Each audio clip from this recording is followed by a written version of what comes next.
One guy who does not want to play against the New York Mets 19 times a year, or at least in a Marlins uniform, is that guy, Christian Yelich. He's seen his buddies Stanton, Ozuna, Gordon, all traded. He wants to be the next one to go. In fact, his agent, Joe Longo, told Jerry Krasnick of ESPN.com, they have a plan. I respect that plan, but that plan should not include Christian at this point in his career. He's in the middle of the best years of his career, and having him be a part of a 100-loss season is not really where we want to see him going. The relationship between player and team is irretrievably broken. It has soured. He's part of the old ownership regime. The new ownership regime needs to get new parts into this plan and move forward, and he needs to get on with his career where he's got a chance to win. The big issue is him winning, and winning now.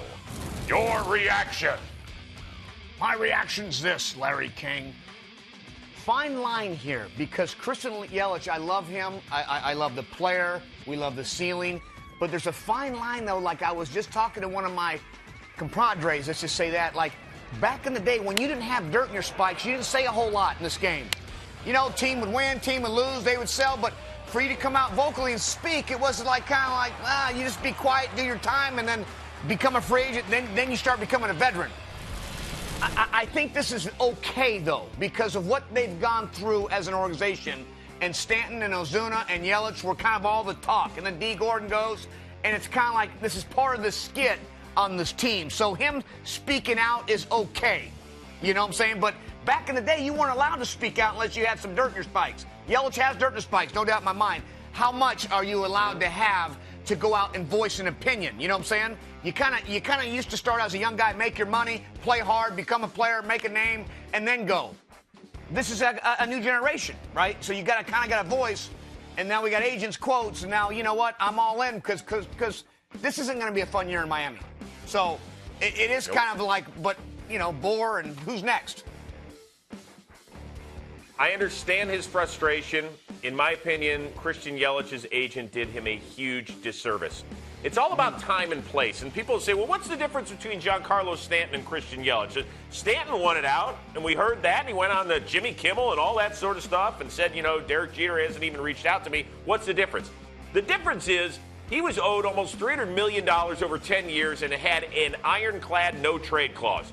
Christian Yelich does not have that in his extension. And, in fact, he's a very reasonably paid player. He's going to make about $7.5 million this year. That's something the Marlins can absorb. Even if they stink, they couldn't, have a $25 million paycheck to Giancarlo Stanton in 2018 and stink. That's not going to work for them this year. That's just the way they're going about things. So you have to understand it. And by the way, they're going to get a lot back for Christian Yelich whenever that happens. It could happen before spring training. I doubt it. Could happen before the trade deadline. Could happen after next season. They're going to get an awful lot. So they're going to hang on to that when they are ready to deal Christian Yelich. Not when Christian Yelich wants to be traded, Kev. Yeah, or his agent. Like, you make a good point. It almost, I guess that's the statement. It's not so much Christian, but you're sitting there being represented by whoever your agent and what your agent says, and it makes you look a little bit echemana, and Christian isn't echemana. Yeah. You know what I'm saying? So there's that fine line. Not at all. Right. It's funny because Josh Harrison came out with a quote to Ken Rosenthal, but it came out of Josh Harrison's mouth. It didn't come out of his agent's mouth, so that's right. Felt a little more connected, too. And so that's the only thing I would say. We're both big fans of his. Hopefully he finds a nice landing spot, but I don't know if that's going to happen anytime in the near future.